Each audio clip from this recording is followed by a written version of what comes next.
가족분들 각각이 나름대로 막 정보를 찾아보면서 아 이게 좋겠다 저게 좋겠다 많이 찾아보시게 되거든요. 이거 먹어라, 채식이 좋다던데. 근데 통제를 굉장히 많이 하게 되는 거죠.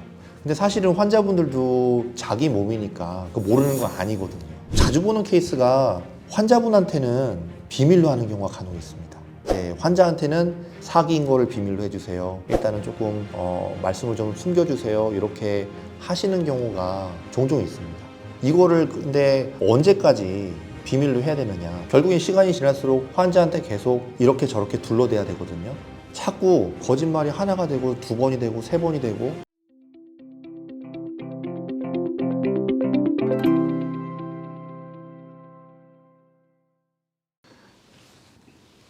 안녕하세요. 메디람 한방병원의 한현수 원장입니다. 처음에 암 환자분들이 병원에서 암이라는 진단을 받게 되면 굉장히 당황스럽거든요. 그리고 이제 어떻게 해야 될지 잘 모르기 때문에 특히 이제 주변에 있는 가족분들, 보호자분들이 어떻게 대응을 하느냐에 따라서 그 환자분들의 심리 상태나 향후의 관리나 이런 것들이 또 영향을 많이 미칠 수가 있거든요. 아마 이 영상을 클릭하신 분들이 아마 암 환자 가족분들이 많지 않으실까 싶고요. 그래서 과연 어떻게 암 환자 가족분들께서 어떤 행동과 어떤 마음가짐을 가지고 임해 주셔야 될지에 대해서 좀 자세하게 풀어서 설명을 드리려고 합니다. 자, 먼저 처음 진단을 받고 나서 이제 치료가 완료될 때까지에 대해서 이제 설명을 드릴 건데요. 처음에 진단을 받게 되면은 이제 암 환자분들도 암이라는 얘기를 듣자마자 머리가 하얘지고 그 다음 의사 선생님들의 멘트가 거의 들리지 않는다는 분들이 많으세요. 근데 암 환자 가족분들도 마찬가지입니다. 이제 본인은 아니지만 가족이면은 뭐 사실은 자기 자신보다 조금 더 훨씬 더 마음이 아픈 경우도 많잖아요. 그래서 가족들도 우왕좌왕하고 어떻게 해야 될지를 모르는 경우가 많은데 뭐 가족분들이 스스로 이제 뭐 인터넷이나 유튜브나 언론이나 이런 데를 찾아보거나 이렇게 했을 때에도 정보들이 굉장히 많은 데에 비해서 이게 정리가 잘 안 돼 있고 그럼 어떻게 어디서부터 손을 대야 할지에 대해서도 잘 모르기 때문에 더 혼란스럽기는 마찬가지고요. 특히 이제 가족분들이 한 명인 경우도 있지만은 여러 명인 경우도 있지 않습니까? 가족분들 각각이 나름대로 막 정보를 찾아보면서 아 이게 좋겠다 저게 좋겠다 많이 찾아보시게 되거든요. 근데 이제 우리가 속담에도 사공이 많으면 배가 산으로 간다고 하듯이 어떤 전문가의 일관된 통일된 견해가 아니다 보니까 더 혼란이 또 가중되기 마련이거든요. 이거 먹어라, 채식이 좋다던데, 붉은 육류는 안 좋다던데, 인스턴트 음식 안 좋다는데, 또 운동은 뭐 이런 식으로 해라, 뭐 많이 걸어라, 근육 운동을 어떻게 섞어라 등등. 근데 통제를 굉장히 많이 하게 되는 거죠. 근데 사실은 환자분들도 자기 몸이니까 그 모르는 건 아니거든요. 물론 제대로 된 정보를 잘 주면서 환자가 거기에 잘 따라서 이제 응하게 되고 이게 서로 이제 시너지효과를 내게 되면 너무나도 좋은데 오히려 환자한테 스트레스를 조금 더 가중시켜 줄 수 있는 가능성도 굉장히 크거든요. 환자도 겉으로 얘기는 못해도 나도 다 알고 있는 건데 자꾸 얘기를 하니까 우리가 이제 옛날에도 부모님이 잔소리를 하시게 되면 방 청소를 하려다가도 방 청소해 그러면은 갑자기 하기 싫어지잖아요. 그런 것처럼 이제 적당히 얘기를 서로 나누시는 게 좋고 불안해하지 말고 이거 먹으면서 저렇게 운동하면서 힘내야 돼. 자꾸 이렇게 강조를 한다는 것 자체가 사실은 엄밀히 보면은 가족분들이 스스로 불안하기 때문에 그 마음이 투사돼서 환자분께 전달이 되는 거거든요. 그렇기 때문에 그게 오히려 환자를 불안하고 또 심리적으로 힘들게 만들 수가 있습니다. 그래서 적당한 정도의 조언은 필요하지만은 너무 심하게 환자에게 스트레스가 갈 만큼은 필요하지는 않다. 이렇게 봐주시면 될 것 같아요. 자, 연장선상에서 또 말씀을 드리면 환자분들이 당연히 마음이 아프죠. 굉장히. 근데 우리가 이제 가족이다 보니까 또 가족분들도 워낙에 또 같이 마음이 아플 수밖에 없고 그러다 보면은 가족분들이 환자분보다 심리적으로 더 힘들어하는 경우도 있으세요. 특히 이제 제가 많이 봤던 케이스는 이제 아버지나 어머니가 이제 암의 진단을 받으셨는데 따님이 오셔가지고 우리 아버지 사셔야 된다, 우리 엄마 사셔야 된다 그러면서 눈물을 옆에서 팍 흘리시면서 정작 환자분은 가만히 계시는데 보호자분께서 그냥 그렇게 감정 주체를 못 하시고 그러는 경우도 꽤 있습니다. 그래서 그런 부분들이 또 환자의 불안감을 또 가중시켜 줄 수가 있는데 중요한 거는 공감을 하되 그 감정에 너무 매몰되지는 않아야 된다라는 겁니다. 감정에 너무 매몰되잖아요. 그러면은 처음에 고마워할 수 있죠. 환자분 입장에서는 아 내가 혼자가 아니구나, 가족과 함께구나 고마워할 수 있는데 그게 지속이 되면은 내가 너무 가족들을 불편하게 만드는 건가? 라는 생각이 들면서 오히려 속마음을 털어놓을 수 없는 경우가 생길 수가 있어요. 힘들어도 안 힘든 척. 우리 딸이 너무 보기 힘들어하니까, 우리 와이프가, 우리 남편이 너무 힘들어하니까 내가 좀 참아야지. 이러다 보면 사실은 점점 더 꽁하니 속으로 앓게 되는 경우도 많이 생길 수 있거든요. 제가 많이 보게 되는 케이스입니다. 그래서 어느 정도 선이 환자를 편안하게 하고 공감을 하되 너무 깊게 빠지지 않는 선인 것인가 라는 거에 대해서 처음에는 가늠을 하기가 어려우실 수 있는데 이제 계속 조정을 하시다 보면은 아무래도 가족이다 보니까 남들보다는 제일 감정 상태나 기분이나 이런 거에 대해서는 잘 알 수 있으니까 아마 감을 잡으실 수 있으실 겁니다. 그 다음이 이제 제가 또 자주 보는 케이스가 이제 암으로 진단을 받고 나서 집에 돌아온단 말이죠. 가족들이 우울한 기분으로 집에 돌아오세요.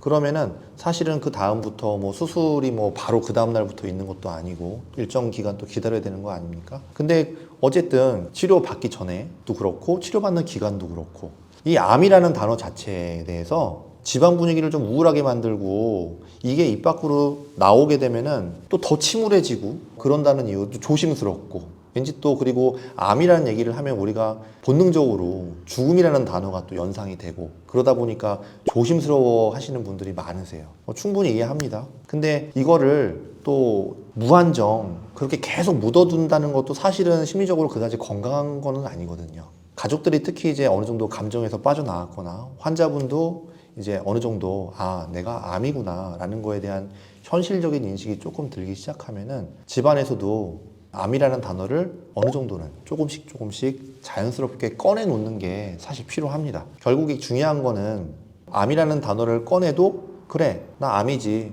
하지만 이것도 나의 일부고 내 생활 우리 가족의 생활의 일부고 잘 이겨낼 수 있어 이런 마음으로 조금씩 전환을 하시는 게 훨씬 더 장기적으로 보면은 유리합니다.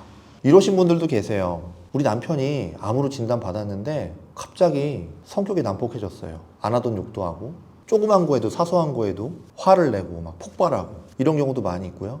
아니면 반대로 완전히 침울해져서 방에서 나오지도 않고 말도 안 하고 텔레비만 그냥 멍하니 본다거나 하루 종일 또 잠을 못 잔다거나 사람이 심리적으로 이제 많이 흔들리다 보니까 이런 약간 극단의 증상들도 많이 나타나게 되거든요. 근데 중요한 거는요. 표면적으로 어떠한 감정 상태를 보이든 간에 사실은 내면적으로는 표현을 안 해서 그렇지 나 너무너무 살고 싶어 라는 마음이 그런 외침을 하고 있는 건데 그게 겉으로 다른 여러 가지 표현으로 나타날 수 있다는 겁니다. 그러니까 그거를 가족분들이 알아주시는 게 굉장히 중요하고요. 이 사람 왜 이렇게 변했지? 왜 이렇게 난폭해졌어? 왜 이렇게 침울해졌어? 이거에 대해서 그러지 마. 사실 그렇게 해도 크게 효과는 없으실 겁니다. 왜냐하면 환자분이 그러고 싶어서 그러는 게 절대 아니거든요. 그런 마음에 대해서 내가 옆에서 공감을 해주고 저게 나 아직 너무너무 살고 싶고 우리 가족과 함께 있고 싶고 이런 마음을 표현하고 싶은데 그게 잘 안 되니까 저런 식으로 나오는구나 라고 생각을 해주시는 게 좋을 것 같습니다. 잘 들어주고 공감해주고 이런 과정을 거치다 보면 결국엔 암을 진단받기 전보다도 오히려 더 가족 간에 끈끈해지고 유대감이 많아지고 사실 사랑이 깊어지고 이런 계기가 될 수도 있거든요. 잘 활용을 해서 극복을 하셨으면 좋겠습니다. 자, 두 번째로 이제 초기가 아니라 진행암 단계로 진단을 받으셨다거나 아니면 치료가 잘 됐었는데 몇 달 뒤에 CT를 뭐 주기적으로 찍다 보니까 재발됐다거나 딴 데로 전이됐다거나 이런 청천벽력과 같은 소식을 들었을 때 사실은 처음 진단 받았을 때 못지않게 굉장히 충격이 많거든요. 그러니까 이럴 때에는 또 가족분들께서 어떻게 해주시는 게 좋은지 말씀을 드릴 건데요. 자주 보는 케이스가 환자분한테는 비밀로 하는 경우가 간혹 있습니다. 특히나 이제 좀 젊은 분들이 진단 받으셨을 때는 조금 덜 하세요. 근데 조금 연세가 많으신 환자분들 같은 경우에는 이제 아무리 이성적으로 이거는 이렇고 저거는 저렇고 이렇게 치료를 받으면 되고 이런 거에 대한 설명을 드린다고 해도 일단 충격 자체가 워낙 크고 여기에 매몰되는 경우가 워낙 많으시기 때문에 이제 가족분들이 환자가 그런 충격을 감당하지 못할 거라는 걱정이 많으신 거죠. 그래서 이제 환자한테는 사기인 거를 비밀로 해주세요. 전이 돼서 뭐 재발돼서 어디가 많이 안 좋다는 거는 일단은 조금 말씀을 좀 숨겨주세요. 이렇게 하시는 경우가 종종 있습니다.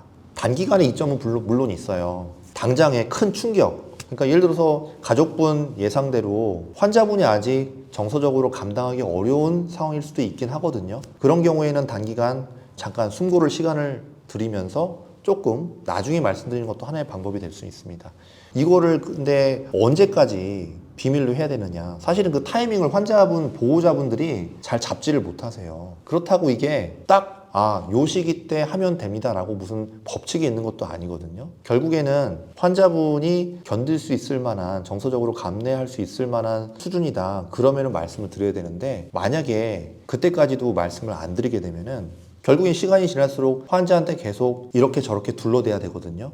아무 문제 없다는데 왜 내가 계속 항암 치료를 받고 있는 거지? 어디를 또 수술을 더 해야 된다고? 방사선을 어디를 해야 된다고? 나 괜찮다는데 왜 자꾸 이거 해야 되는 거야? 그러면은 자꾸 거짓말이 하나가 되고 두 번이 되고 세 번이 되고 이러다 보면은 결국에는 이게 눈덩이처럼 쌓이게 되는 거거든요. 그러면 이제 점점 가족들도 머리가 아파지는 거죠. 거기에서 끝나면은 또 모르겠는데 환자가 알게 되는 게 겁나니까 그러면 이제 치료를 제대로 100% 딱 받아야지 될까 말까 한 상황인데도 불구하고 치료를 80%, 90%만 받게 한다든지 이렇게 해서 조금 더 좋아질 수 있는 상황임에도 불구하고 자꾸 이제 치료가 연장이 되거나 누락이 되거나 이렇게 될 가능성도 있을 수 있게 된다는 거죠. 그거는 대학병원에서 뿐만이 아니라 이제 저희 병원에 오시는 이제 환자분들도 마찬가지예요. 이제 적극적인 치료가 필요한 분들에 대해서도 이제 병기를 모르시는 환자분들 같은 경우에는 내가 뭐 그렇게까지 해야 되는 건가? 라고 충분히 생각하실 수 있거든요. 그러니까 그런 부분에 대해서 정확한 정보 전달, 결국에는 필요하다라는 건데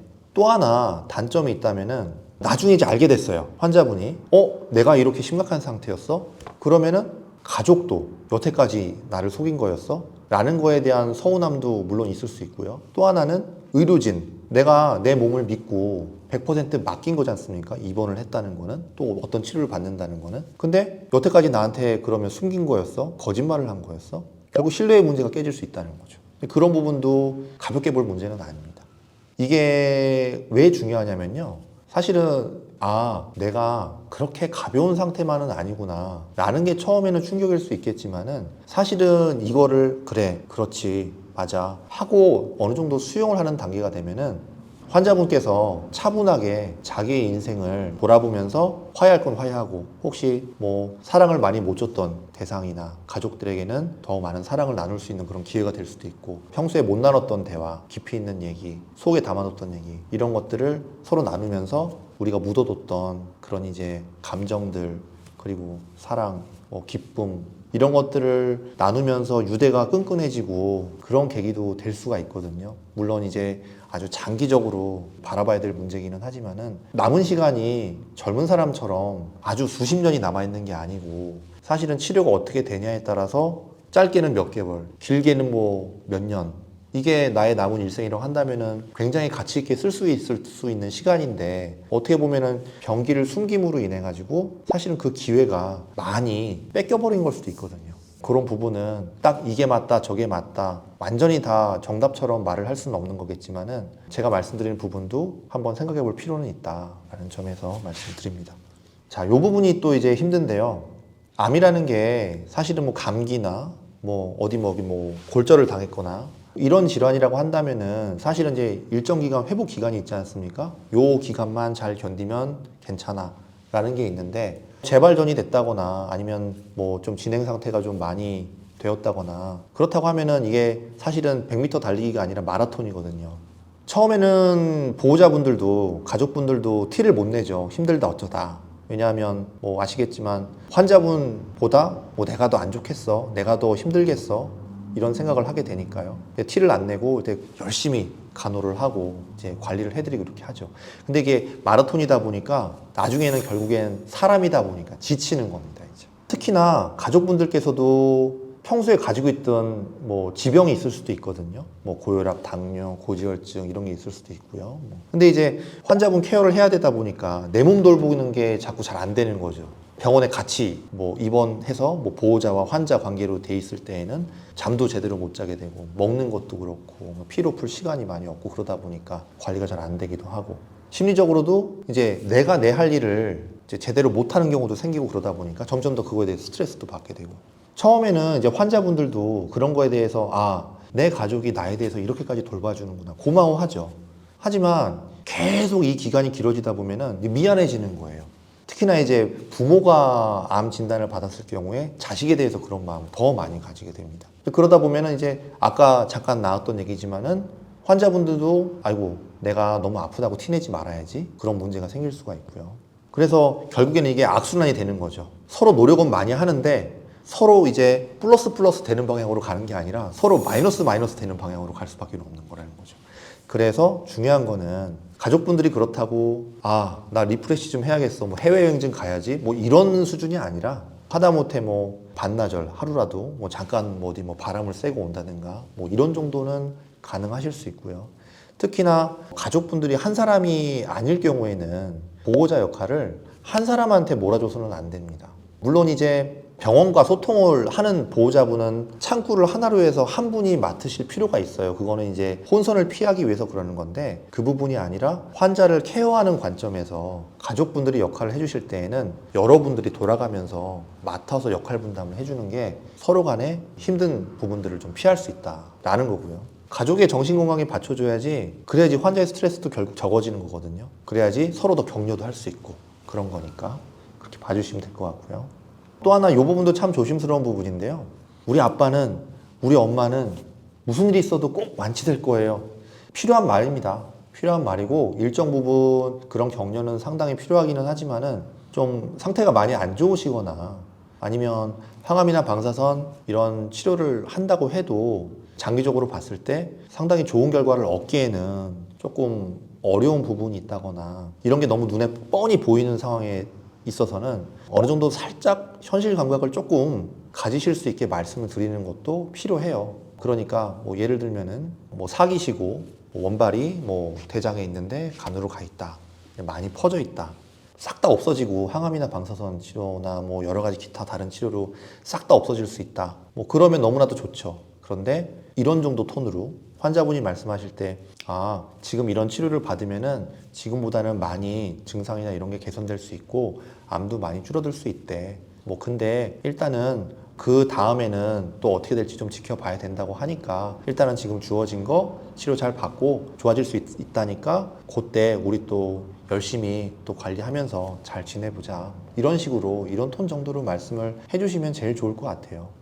치료 완료가 된 시점에 대해서 그 이후에는 그럼 어떻게 가족분들이 어떻게 하시면 좋을지에 대해서 말씀을 드릴 건데요. 그러니까 초기암일 경우에 수술을 하고 나서 따로 항암이나 방사선 치료가 필요 없이 종료가 됐다거나 아니면은 진행암일 경우에도 혹은 이제 재발 전이암 같은 경우에도 완전 관해돼서 장기간 유지되는 분도 꽤 계시고요. 오랫동안 안정된 암 상태로 오랫동안 계시는 분도 계시거든요.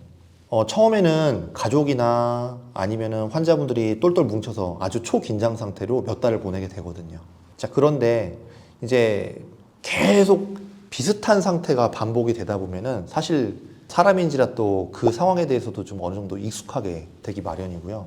이제 더군다나 환자분도 익숙해지고 가족분도 익숙해지고 이러다 보면은 특히나 이제 환자한테 특별한 증상이 없는 경우, 그런 분들도 꽤 많이 계시거든요. 그런 경우에는 이제 가족분들도 이제는 괜찮은 건가? 처음에는 그런가 하다가 괜찮겠지? 라는 쪽으로 생각이 좀 갈 수가 있거든요. 특히나 이제 어떤 부분이 많냐면 여성 중년이신데 이제 암에 진단받으시고 수술이나 이런 거 다 끝내고 이제 일단은 좀 경과 관찰을 하자, 이렇게 있으신 분들 보면은 처음에는 이제 그 남편분들이나 자녀분들이나 집안 청소도 다 하고 밥도 알아서 먹고 빨래 다 하고 굉장히 노력하는 모습을 많이 보여줍니다. 근데 그러다가 1년 지나고 2년 지나고 이러다 보면은 어느 순간에 환자분이 원래 하던 가정일을 다 하고 계세요. 그리고 처음에 암 진단받기 전하고 크게 별반 다를 바 없는 생활을 유지하고 계신 분들이 되게 많으세요. 사실 서운하거든요. 서운한 이유가 진짜로 내 몸이 완전히 괜찮으면 서운하지 않죠. 근데 이게 겉으로는 티가 안 나요. 티가 안 나는데 속으로는 체력 상태가 그렇게 올라오지도 않았고, 특히나 이제 항암을 다 마치신 분들 같은 경우에는 항암이 끝났다고 해서 몸 상태가 예전만큼 다시 확 올라오지 않아요. 굉장히 오랜 시간이 걸리거든요. 그렇기도 하고 처음에 암 진단 받았을 때 굉장히 우울했던 거, 그 다음에 제가 트라우마 말씀도 드렸는데 이런 심리적으로 정서적으로 문제가 있었던 부분, 이게 다 없어지는 게 아니거든요. 없어지는 게 아니라 수면 아래로 잠자고 있는 것 뿐이에요. 근데 그게 어떤 특정한 계기나 어떠한 상황이 되거나 그러면 그게 다시 불쑥불쑥 올라와요. 그게 여전히 괴롭다는 거죠. 특히나 이제 재발할 거에 대한 불안감, 두려움, 이게 굉장히 큽니다. 저번 주제에서도 제가 말씀을 드렸지만은 뭐 요런데 뭐 하나 이상한 것만 보여도 뭐 재발된 거 아니야? 이런 불안감을 나 이거 평생 가지고 있어야 되나? 이런 게 굉장히 크시거든요. 어디 산에라도 올라가서 소리라도 지르고 싶다, 이런 표현을 제가 가끔 듣습니다. 근데 이 마음을 몰라주는 거죠. 얘기를 해도 이제 말을 들을 당시에 가족분들은 공감은 해주죠. 아, 그렇구나. 근데 사실은 현실적으로 표면적으로 보여지는 거는 없으니까 그런 거에 대해서 뭐 그런가 보다 그냥 이렇게 하고 또 어떻게 하다 보면 또 얼레벌레 그냥 넘어가게 되고 이런 경우도 너무 많다 보니까 가족분들이 아, 우리 환자 누구가 여전히 힘들 수 있겠구나, 그리고 정서적으로 공감도 필요하고 도움도 필요하고 보호가 필요하겠구나, 이런 거에 대한 부분을 계속 인지를 하고 계셔야 돼요. 뭐 이거를 처음에 이제 수술 항암 방사선 이거를 겪을 때 그 지난한 과정, 그때만큼 초긴장 상태로 그렇게 하실 필요는 없지만은 결국에는 환자가 원하는 거는 그렇게 그냥 꽉 완전히 타이트하게 그렇게 나를 보호해 주는 걸 원하는 게 아니라 아, 우리가 가족이라는 테두리 안에서 공동체적인 유기적인 관계로 이렇게 묶여 있구나, 우리는 하나구나 라는 거를 느낄 수 있게 하는 정도면 충분하거든요. 사실 그게 어려운 건 아닙니다. 말 한마디, 그리고 사소한 행동이지만 정이 느껴지는 그런 제스처들, 행동들, 이런 거 하나하나 다 느끼거든요, 환자분들이. 그런 쪽에 있어서 조금 더 신경을 써주시면 좋을 것 같습니다. 여기까지 말씀을 드렸고요. 종합하자면 이런 겁니다. 가족으로서 환자분을 100% 할 수 있는 만큼 공감을 해줘라. 그런데 너무 그 감정에 매몰돼서는 안 된다. 그러면은 환자가 더 힘들어질 수 있다. 덤덤한 마음으로 따뜻하게 포옹해주고 공감을 해주자. 이게 주제입니다. 네, 지금까지 시청해주셔서 감사드리고요. 다음번에는 더 좋은 주제로 찾아뵙도록 하겠습니다. 감사합니다.